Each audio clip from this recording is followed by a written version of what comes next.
My name is Richard, and I'm 52 years old. I need to tell you something that might change how you see your own relationship.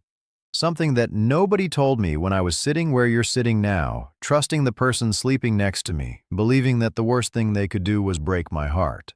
I have a heart condition. The doctors monitor it closely, have for years. They tell me I'm living on borrowed time. But here's the thing. I've felt that way for the past 10 years. Not because of my heart, because of what I learned about the people I trusted most, because of what almost happened to me on a Sunday afternoon that started like any other. I sit in this apartment now, alone most evenings, watching the sun go down, and I think about how different my life could have been. I had a wife. I had a stepdaughter. I had a house with a backyard and a future I thought I understood. Retirement plans, vacation ideas, the kind of ordinary dreams that ordinary people have. All of that is gone now. Not because of loss, though loss was certainly part of the plan. Not because of divorce in the usual sense, though divorce came eventually. But because the people I loved most, the people I shared meals with, the people I said goodnight to every evening, they were planning something I still struggle to put into words. 10 years ago, I discovered something I wish I never had to learn. And I'm going to share it with you, not because I want sympathy, not because I want you to feel sorry for me, but because there's a chance, even a small one, that what I'm about to tell you might save your life, or at least make you pay attention to things you've been ignoring. Most people think cheating is the worst thing that can happen in a marriage. When you find out your partner has been with someone else, it feels like the floor drops out from under you. It feels like the ultimate betrayal. The lies, the deception, the realization that someone you trusted completely was living a double life. It's devastating. I know this. I lived it. But here's what I learned the hard way. Cheating isn't always the worst part. Sometimes it's just the beginning. Sometimes the affair is just the crack in the foundation that lets you glimpse what's really underneath. And what's underneath can be far worse than anything you imagined. They're wrong. The people who think infidelity is rock bottom. Cheating is painful, yes. It breaks something inside you that never fully heals. But what comes after, what some people are capable of planning while you're still trying to forgive them, while you're still going to couples therapy and reading books about rebuilding trust, that's the part nobody warns you about. That's the part I'm here to tell you. This isn't a story about an affair. Not really. The affair is just how it started. This is a story about what came after, about the slow, quiet horror of realizing that someone doesn't just want to leave you. They want you gone, permanently. And they've been planning it for longer than you knew. If you're watching this and you're in a relationship where something feels off, where the math doesn't quite add up, where your gut is telling you something your heart doesn't want to hear, keep watching. Because I ignored those feelings. I explained them away. I told myself I was being paranoid, insecure, damaged from the affair. I was almost fatally wrong. And if this story makes you uncomfortable, good, it should. Let me take you back to 2012. I was 42 years old, recently remarried, and genuinely happy for the first time in years. My first marriage had ended quietly. No drama, just two people who realized they'd grown in different directions. Linda was different from anyone I'd ever met. Charismatic in a way that drew people to her. She had this wounded quality, something in her past she rarely talked about, that made me want to protect her. Her first husband had left her with a daughter, Emma, who was 14 when I came into their lives. Linda painted him as the villain, a man who abandoned his family. I believed her. Emma was reserved around me. Not hostile, just distant. I told myself it was normal. Her biological father had walked out. Of course she'd be cautious. I didn't push. I gave her space. I wasn't blind. I want to be clear about that. There were no signs. Linda was attentive, loving, present. She asked about my day. She remembered small details, and I trusted her, not because I was stupid, because she gave me no reason not to. For 3 years, everything was normal, ordinary, the kind of quiet happiness that doesn't make for interesting stories but makes for a good life. Sunday mornings when Linda would make pancakes, the way she'd reach for my hand during movies, small things that make you feel seen. Emma warmed up to me gradually.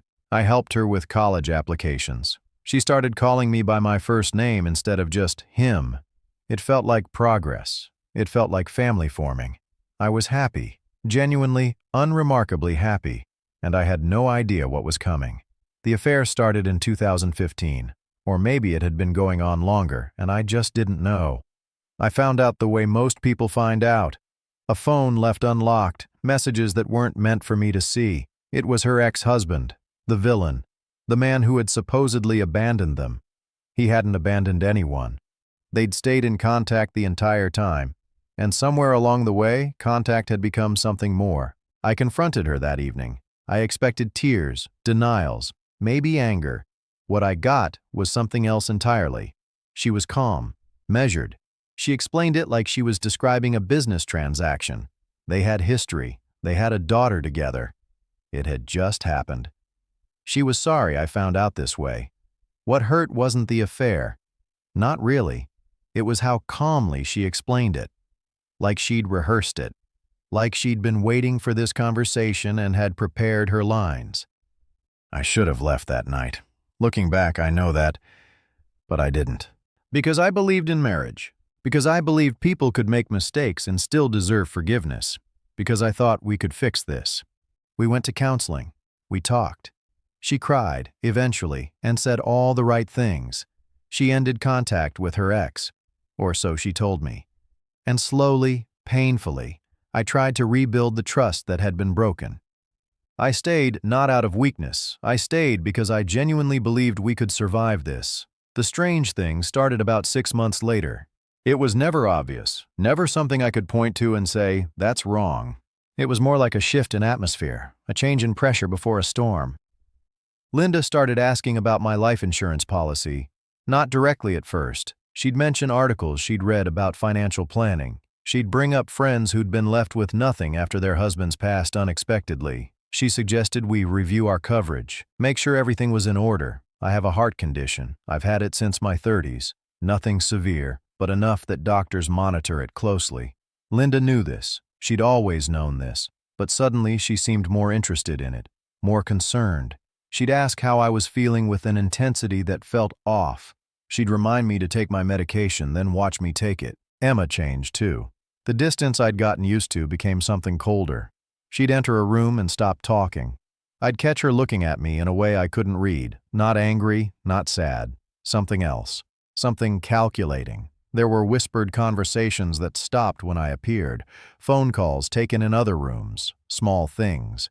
Things that could mean nothing. Things that could mean everything. I remember one night, lying in bed next to Linda, thinking, when people stop loving you, they start planning. I didn't know what they were planning, but I knew something had shifted, and I knew I needed to pay attention. The recording happened in March of 2016. I left my phone in the kitchen, recording, and told Linda I was going for a walk. When I came back, I retrieved the phone and waited until I was alone to listen. What I heard changed everything. Linda and Emma, talking openly about what they called the plan. They discussed my heart condition. They discussed timing. They discussed how it would look natural, how the insurance would pay out, how Linda would reunite with Emma's father afterward. They talked about me like I was already gone, like I was an obstacle to be removed, not a person. I sat in my car for an hour after I finished listening. The woman I'd tried to forgive, the stepdaughter I'd tried to accept, they were planning to end me. Not in passion, not in anger, with spreadsheets and timelines. I didn't confront them. I didn't have enough yet. So I waited, and I watched, and I pretended everything was normal. That was the hardest part. Sitting across from them at dinner, knowing what they were planning, and smiling. Every meal could have been my last. Every glass of water could have been poisoned. But I stayed alert. I stayed alive. It happened in April, a Sunday. A family gathering, the kind we'd had dozens of times before. Linda had invited a few people over. Her ex-husband was there, which she explained as trying to maintain a civil relationship for Emma's sake. I said nothing. I watched. There was a moment late in the afternoon when I saw it. Emma in the kitchen near the drink tray. Her back to me, her hand moving quickly, a small vial, a glass set slightly apart from the others. I felt my heart stop. Not literally, not yet, but close enough. This was it, the moment they'd been planning. Emma carried the tray out to the patio, where everyone was sitting. She placed it on the table and pointed to each glass, telling people which was theirs. The separate glass she placed in front of me. I remember thinking, this is how it ends. Not with drama, not with confrontation. Just a poisoned drink on a Sunday afternoon. But I didn't take the glass. I waited until Emma turned away, and then I rotated the tray. Just slightly, just enough that the marked glass was no longer in front of me. I watched her ex-husband, Linda's ex-husband, the man who was supposedly part of this plan, reach for the wrong glass. My glass. The one meant for me. He drank. For a moment, nothing happened. Then his face changed. His hand went to his chest. He stood up, knocked over his chair, and collapsed. I called 911 immediately. I was calm, collected. I'd been rehearsing this moment in my head for weeks. I knew exactly what to say, exactly what to do. The police arrived with the ambulance. He survived, barely. The doctor said another few minutes and he would have been gone. I showed them the recording. They listened. They asked questions. They took Linda and Emma away in separate cars. I stood on my lawn and watched them go, and I felt nothing. Not relief, not satisfaction, nothing. Later I learned that this wasn't the first time. Investigators found connections to Linda's previous marriages, 2 ex-husbands, both gone within 5 years of the wedding, both from apparent heart attacks, both heavily insured. The pattern was identical each time. She'd marry men with existing health conditions, men who wouldn't raise suspicion if their hearts gave out. She'd wait a few years, build the insurance policies, establish herself as the grieving widow. Then she'd move to a new city and start again. The first husband passed in 1998, the second in 2007. I would have been the third. Emma had been involved since she was old enough to understand. Her biological father, the man who'd survived the poisoning, had been Linda's partner in this from the beginning. They'd never actually separated. The divorce was theater. Everything was theater. I wasn't special. I wasn't loved. I was just next in line. A policy waiting to mature. A heart condition waiting to fail. The trial lasted 8 months. I testified. I played the recording. I answered questions about our marriage, our life, our conversations. Linda received a life sentence. Emma received 30 years. She was 22. She'll be 52 when she's eligible for release. My age now. I sold the house. I filed for divorce. I moved to a different city, a different state, a different life. I didn't tell anyone where I was going. I just left. There was no closure, no moment where everything made sense. I lost my marriage long before I almost lost my life. The betrayal started with the affair. The plot against me was just where it ended up. I'm telling you this story for a reason. Not for sympathy, not for validation. I'm telling you because there's something you need to understand. Cheating is not always the end. Sometimes it's the beginning of something far worse. When someone betrays you, they're showing you something about themselves. They're showing you what they're capable of. They're showing you that your trust, your love, your commitment, none of it is enough to stop them from doing what they want. And if they can betray you once, you have to ask yourself, how far are they willing to go? People ask me sometimes if I regret trying to forgive her. The honest answer is complicated. I don't regret believing in second chances. I don't regret trying to see the good in someone. But I do regret ignoring the voice in my head that told me something was wrong. I regret dismissing the small signs because I wanted so badly for everything to be okay. Forgiveness is noble, but forgiveness doesn't mean blindness. You can forgive someone and still protect yourself. You can love someone and still pay attention to what they do, not just what they say. Blind trust can be beautiful. It can also be lethal. I rebuilt my life after that, slowly, carefully. I met someone new eventually, a good woman, an honest woman. We've been together for 7 years now, but I'm different. I'll never be who I was before. The part of me that could trust completely, that could love without reservation, that's gone. It vanished on that Sunday afternoon, watching a man collapse from a drink meant for me. I'm not bitter. I'm not angry. I'm just aware. Aware that the people closest to you can be the most dangerous. Aware that love and cruelty can exist in the same heart. If someone shows you they can betray you once, Don't stay long enough to find out how far they're willing to go. If this story made you uncomfortable, good. It means you're paying attention. You deserve to be with someone who sees you as a person, not as an opportunity.